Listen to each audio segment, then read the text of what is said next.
Avouez-le, le titre est bien trouvé. Bref, là n'est pas le sujet, Black Clover. Pour certains, un avis comme je le pensais, mais c'est que tu n'as pas continué jusqu'à la fin. Hop, je t'arrête tout de suite, je ne parlerai que de l'animé vu que je n'ai pas lu le manga. Et salut à tous, c'est Kaito et aujourd'hui je vais te donner envie de regarder Black Clover.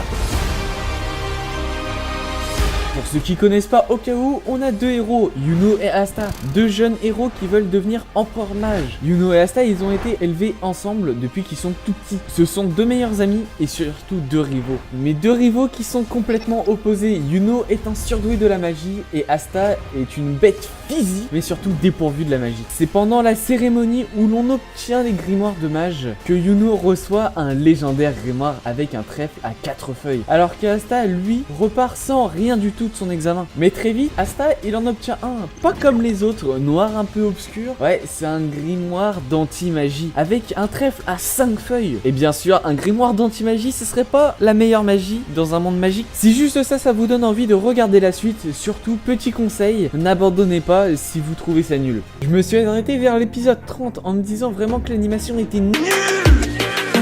À part un certain moment de l'histoire, mais si seulement j'aurais su ce qu'il y aurait après, j'aurais jamais arrêté. Vraiment pendant une dizaine d'épisodes, genre à peu près de l'épisode 37 à 45, il y a full animation, combat, tout ça en avançant dans l'histoire. Le jeune Asta qui criait tout le temps devient enfin mûr, et là tu vois que c'est du sérieux. T'es en face d'un ennemi, ou bien soit tu meurs, soit tu le tues. On voit différents power-up de l'équipe, surtout que Asta, on va dire, c'est une clé pour toute l'équipe. Tout le monde a envie de s'entraîner pour surpasser Asta.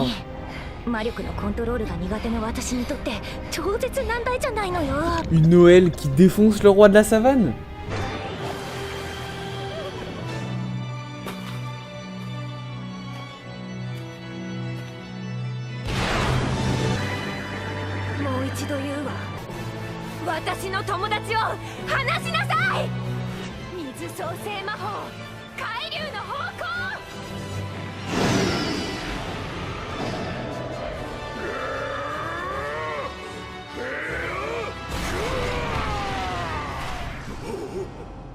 Vraiment, je pense en termes d'animation et de Sakuga, il y en a eu pas mal en une dizaine d'épisodes. Et je pense que c'est pas assez souligné quand même que Black Clover mettent les moyens quand ils en ont besoin. Bref, maintenant, on se retrouve un peu dans un tournoi pour détruire l'œil du crépuscule, je crois. Il y a des choses intéressantes, des power-ups de certains personnages que tu t'en doutais même pas. Et par exemple, je vais vous mettre l'épisode 80 qui a fait un peu fureur.